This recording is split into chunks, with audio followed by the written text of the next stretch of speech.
My boss used to tell me, be patient, Ethan. Good things come to those who wait.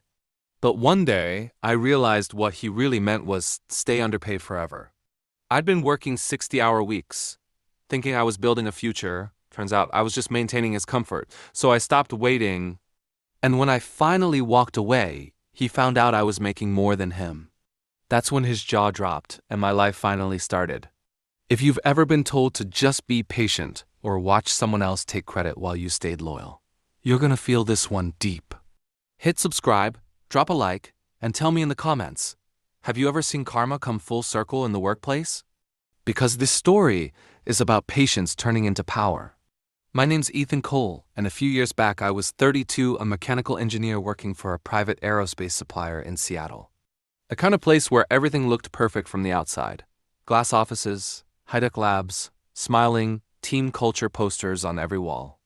But behind those smiles there was one unspoken rule. Don't expect too much. For 4 long years I lived by that rule. Every January, a 2% raise. Every December, the same evaluation speech. You're doing great, Ethan. Keep proving yourself. Your time will come. I believe them. I skipped vacations, missed birthdays, stayed late to fix test systems while everyone else clocked out. I wanted to earn my moment. Then one day, that moment arrived, or so I thought. Our department got a project, designing a new test system for a satellite client. It was complex, high stakes, and the perfect opportunity to prove myself. When they asked for volunteers to lead, my hand shot up. I built a small team, 5 engineers, a product designer, and 2 coordinators. We worked like maniacs for 6 months. Late nights, broken prototypes, and gallons of burnt coffee. But we made it work. When the client tested our system, it outperformed expectations by 40%. That system brought in over $1.4 million in its first year. We even got a state-level engineering innovation award. You'd think that kind of success would change things, right? That my loyalty, sacrifice, and results would finally be recognized? Performance review season arrived. I walked into that meeting with my head held high. My manager, Tom, smiled and said, "Ethan, you've outdone yourself this year. 10 out of 10 performance." I grinned for about 3 seconds. Because a week later, I heard that one of my own team members, someone with a different manager, got promoted to senior engineer with a 10% raise. Meanwhile, I got the standard 3% raise. Her work was good, but the system design, the one that won awards, that was my project. I wasn't jealous, I was confused, so I asked Tom, "Hey, I heard Sarah got promoted, I'm happy for her, but where do I stand?" He shrugged. Yeah, I didn't think she deserved that either, but it wasn't my call. Just be patient, Ethan, your time's coming. That sentence, be patient, hit differently this time. I'd given years of my life to that company. And now I realized patience wasn't a path. It was a cage. That night, I sat in my car for an hour before driving home. No music, no calls. Just silence and a thought repeating in my head. If I died tomorrow, they'd replace me in a week and forget my name in a month. That was the moment I mentally clocked out. I didn't quit right away. That's the thing about quiet revenge. It takes patience of a different kind. I stopped volunteering for extra work. No more late nights, no more team hero. I worked my hours, did my job, and when 5 o'clock hit, I was gone. But I wasn't wasting time. See, our company had an education reimbursement program. Barely anyone used it. Small annual budget. But it was there. So I maxed it out.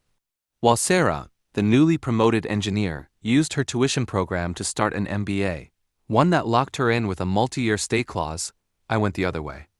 I signed up for software certifications, advanced CAD modeling, finite element analysis, and system integration workshops.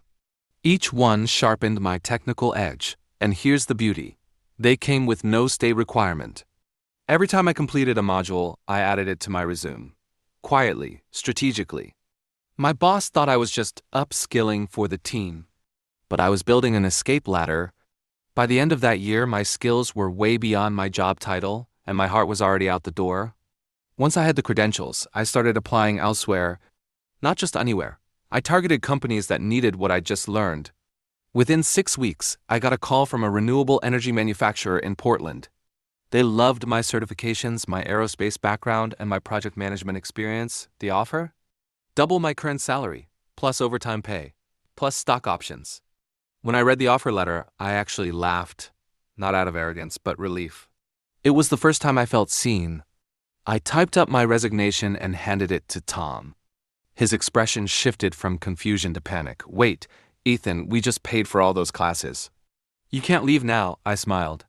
There wasn't any clause saying I couldn't. You approved them yourself, he sputtered. What about loyalty? We need those new skills here. That word again, loyalty. The one that companies love when it only goes one way. Then he tried a different angle. Okay, look, how much are they paying you? Maybe we can match it. When I told him, he froze. His voice went soft. That's even more than I make. Exactly. I didn't gloat, didn't rub it in, just said, then maybe you should be patient too, and walked out. Leaving that building felt like stepping out of a fog. 4 years of frustration melted away in a single exhale.